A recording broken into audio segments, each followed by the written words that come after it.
Hey friends and neighbors, this is Robert at Daybird Aviaries. You remember watching our last video from 2 days ago where we went to a tabletop Malaysian Seramas poultry show, an exhibition where there was a competition where the judge was deciding on which chicken was the best. And that judge gave my 2 youngest children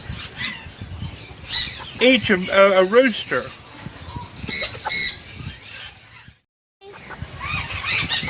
Maya, this chicken is firecracker. That's my sister's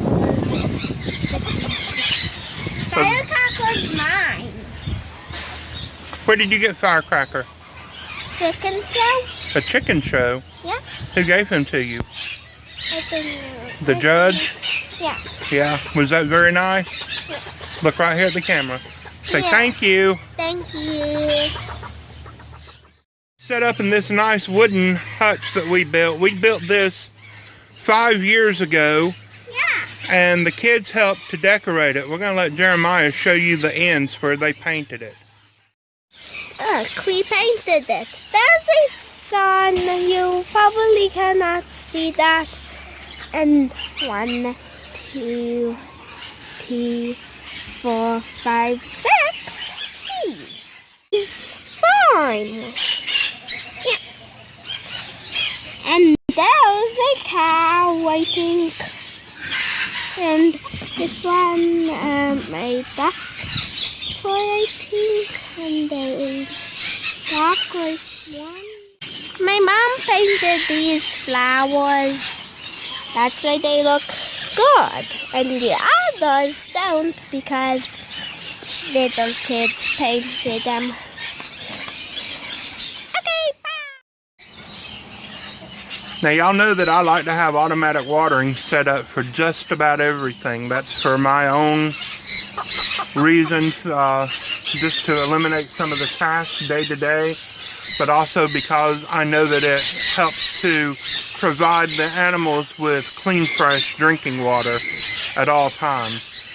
And so we have went ahead and we have installed these drinking cups. We have 2 on this cage, one there and one over here. I did 2 because this cage is 6 feet long, and I may put a partition right down the middle so that we can keep these roosters separated once we get hens, if we decide that we need to.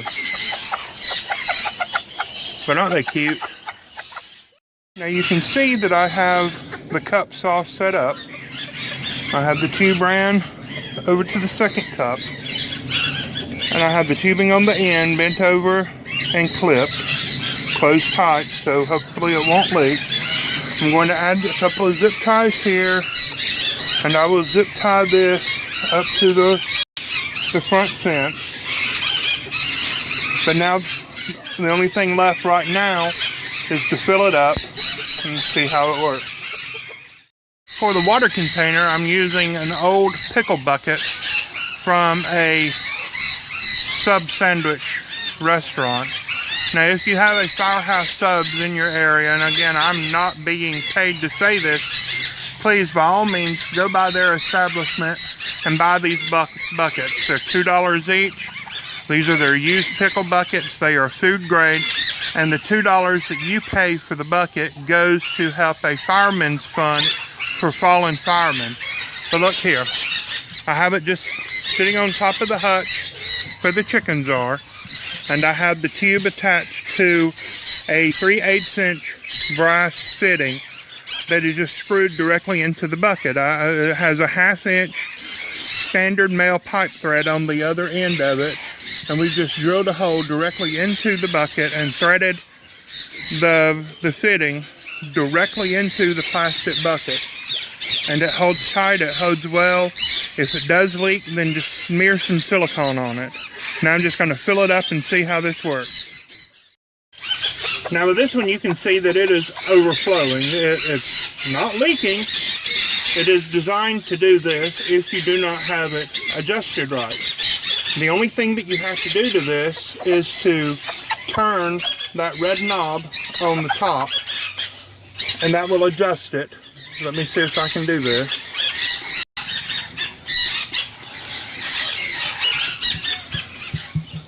And there, cuff is still going, so we're just going to twist it down some more.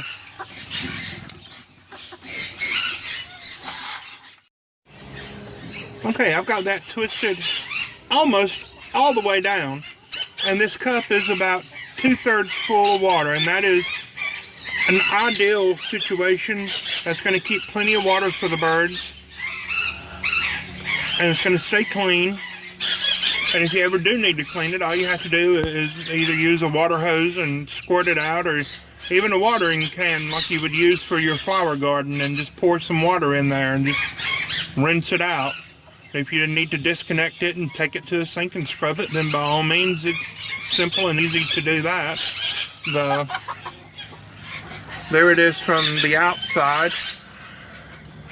And this one, it's holding quite a bit of more water, but that's just simply leftover water from where we were still adjusting it.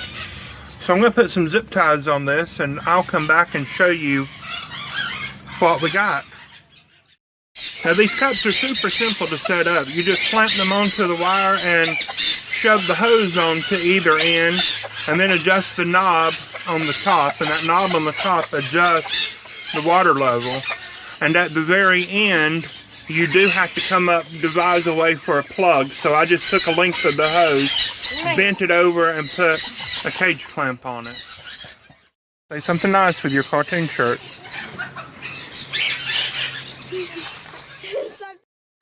Now look, I have one of these mounted onto the outside of the hutch. It's not hooked up to anything. In fact, it is empty. I want to just show you some of the anatomy of it. It's made of very few pieces. This back part is one piece. The bowl is another. There is a spring inside. Do you see the spring inside? And then there is the knob that twists. The more you twist the knob down, the less this will bounce up and down. And the less that this bounces up and down, the less amount of water it's going to hold in the bowl. Now, like it is now, it may actually leak. If you can see a sideways view of it. And so, twist it down some. Simple, easy to do. That little bit of gap there, that little bit of bounce, that's probably all that you need for this to keep water in the thing about 2/3 of the way full. Now I have this mounted to the door, so let's swing this open. You can see the sideways view, how it bounces up and down. And then the water hose will attach here and here, and you'll have to come up with a way to stop the hose at the end of the line. And this is what I have done. I've just bent it over and crimped it with a big cage clip. So here's this. It has a plastic nut. There is a plastic bolt that comes through from that side, sticks through, and it is actually slotted so that it will fit over one of the wires. And then it has this little, I guess, little clamp type thing that just seats on either side of the wire. So if you screw that down tight enough, it will be secure.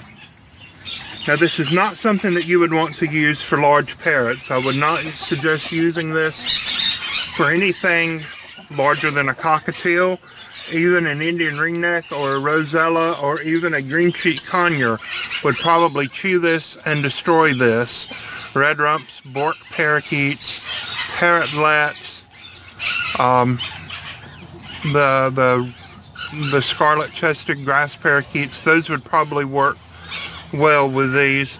Also, these would work well with finches. I'm about to install some on my finch cages.